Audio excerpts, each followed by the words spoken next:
So magandang umaga, tanghali at gabi sa inyong lahat ng nanonood at nakikinig ng video record na ito ngayong April 10, 2026, Friday. Ang kapayapaan po ng Diyos ang sumatin nawang lahat. Ang ipapayag ko po na salita ng Diyos ngayong araw na ito is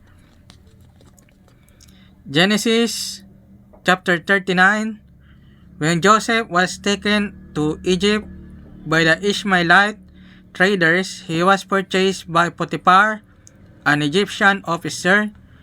Potiphar was captain of the guard for Pharaoh, the king of Egypt.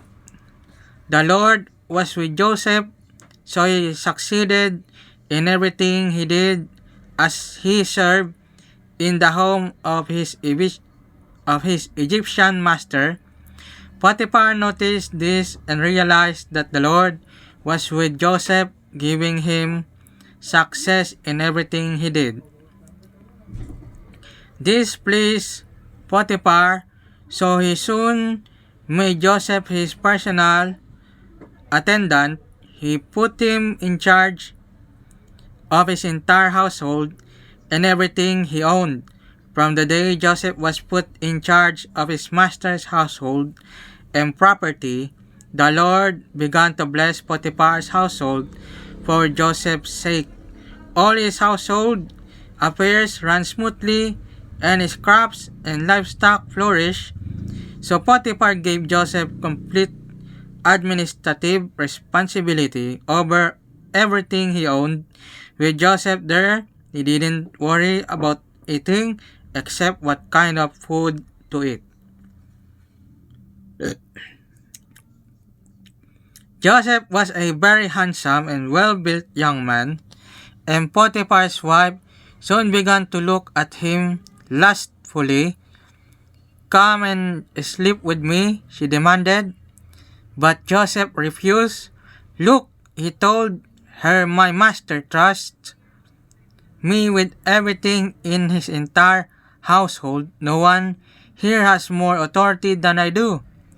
He has held back nothing from me except you, because you are his wife.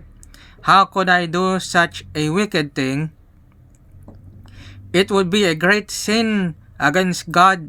She kept putting pressure on Joseph day after day, but he refused to sleep with her, and he kept out of her way as much as possible. One day, however, no one else was around when he went in to do his work. She came and grabbed him by his cloak, demanding, "Come on, sleep with me." Joseph tore himself away, but he left his cloak in her hand as he ran from the house. When she saw that she was holding his cloak and he had fled, she called out to her servants.